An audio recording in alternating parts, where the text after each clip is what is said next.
Esta semana Ecuador chequea a la frontera. Ya saben que desde el 26 de marzo nos faltan 3. El objetivo de este video es resumir y explicar lo que ocurre en el límite entre Colombia y Ecuador. Desde el 27 de enero se han producido una serie de atentados en la frontera.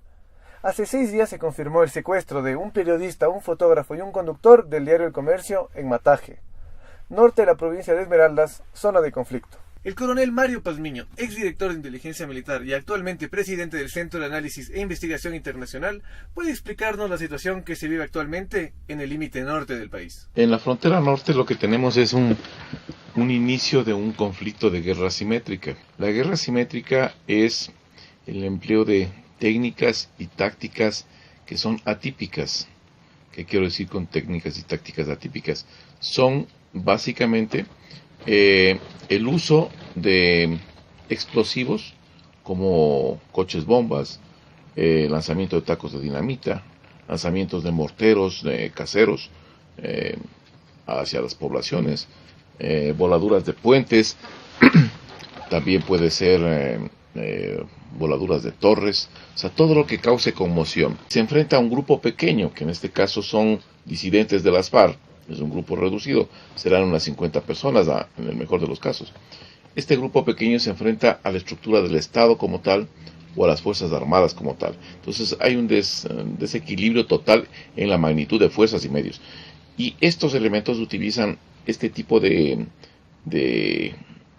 explosivos o este tipo de herramientas para causar 3 cosas fundamentales. Primero, un pánico en la población, que ya lo tenemos en la provincia de Esmeralda. Segundo, que las fuerzas legales, en este caso la policía y el ejército, reaccionen, no accionen, que son cosas completamente diferentes. Y la tercera es que los medios de comunicación magnifiquen este tipo de atentados con el propósito de crear un ambiente de incertidumbre más en la población. Lo que estamos viviendo en Esmeraldas es, yo diría, el inicio de un control de zona, que es lo que tenemos al momento. Pregunto yo en las redes sociales al ministro si eso lo que quiere decir a los ecuatorianos es que quien controla esa zona son la narcodisidencia de las FARC. O sea, eso es gravísimo, porque recordemos que la misión de la Policía Nacional es el control de la seguridad ciudadana desde el primer milímetro de frontera hacia el interior, y lo mismo de Fuerzas Armadas, indudablemente. O sea, esa población de Mataje no es que la pueden dejar botada ahí, tienen que hacer presencia. Si no hay presencia, esto va a seguir en incremento. Hay 2 corredores. Este corredor, que es el corredor pacífico, y este corredor, que es el corredor amazónico. El uno viene desde Colombia, desde el lado de Tumaco, y va a desembocar en Perú, cerca de Piura. Y el segundo viene desde Puerto Asís, que está aquí, y se traslada hacia Baños, donde se bifurca para trasladarse luego hacia Esmeraldas, Manabí, Guayas y El Oro. Esto es importante, ¿por qué? Porque estos corredores o este corredor del Pacífico, por ahí transita, ¿qué transita? Precursores, droga, armamento, munición, explosivos, equipo militar. ¿Para qué o para quién? Para los grupos ilegales armados de Colombia, para las disidencias de las FARC, para los narcotraficantes. Entonces, todo ese flujo de estas diferentes mercancías que vienen y van por este corredor es lo que genera una dinámica de violencia en el área. Porque para proteger este corredor y todo este material que está circulando por esa área, necesitan indudablemente que alguien proteja eso. Si no hay quien proteja eso, pues entonces la policía, el ejército va a actuar inmediatamente. Entonces necesitan una protección.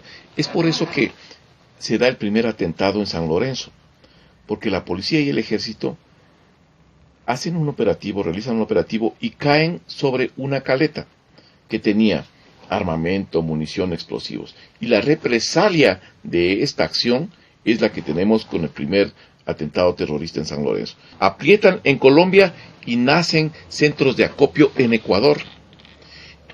El Ecuador cambia su estatus de un país de tránsito que era normalmente, un país de que le llamaban el paraíso entre 2 grandes potencias mundiales del narcotráfico, Colombia y Perú, para transformarse en un país de acopio y plataformas internacionales de distribución.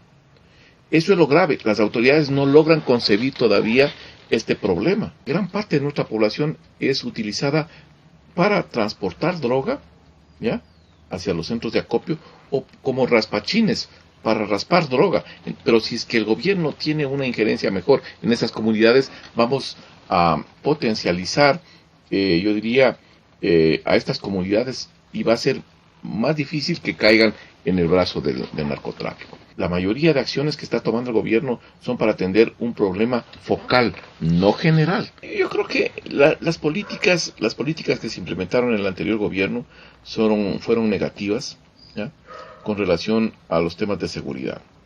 Se desarmó a Fuerzas Armadas, se debilitó la estructura de Fuerzas Armadas, se eliminó los sistemas de inteligencia, se creó una Secretaría de Inteligencia que es inoperante en su totalidad, porque era una inteligencia política que se encargaba, en vez de procurarse lo que está pasando en la frontera, se encargaban de qué le opina el estudiante, qué opina el periodista sobre el gobierno, y les perseguían. Entonces, yo creo que lo importante aquí está en que esas políticas que se adoptaron anteriormente sean corregidas en bien del país. Esta guerra asimétrica, de la cual nos habla el coronel Pazmiño, es algo que Colombia sufrió durante los últimos 50 años. Ahora las consecuencias aterrizan en Ecuador, país que deja de ser de tránsito para comercios ilícitos y se vuelve uno de distribución. Dato curioso, en el 2016 se incautaron 110 toneladas de droga en el Ecuador, de las cuales el 87% estaba destinada a tráfico internacional. De hecho, el ministro del Interior, César Nava, reconoció que este es un problema binacional. Tenemos que entender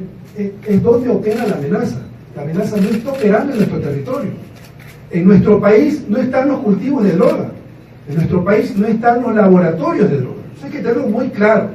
Nosotros estamos aquí enfrentando, como decía, una amenaza asimétrica con un enemigo difícil, pero que no opera en nuestro territorio. Hasta el momento, las autoridades colombianas se han mantenido al margen de esta problemática. El presidente de Colombia, Juan Manuel Santos, no se ha pronunciado, de manera que evita reconocer su corresponsabilidad en esta zona fronteriza. Sin embargo, es un hecho que este conflicto ya deja saldos dolorosos. Hay muertos, víctimas, y los ecuatorianos todavía esperamos tener noticias positivas de Paul Rivas, Javier Ortega y Efraín Segarra. Nos faltan 3.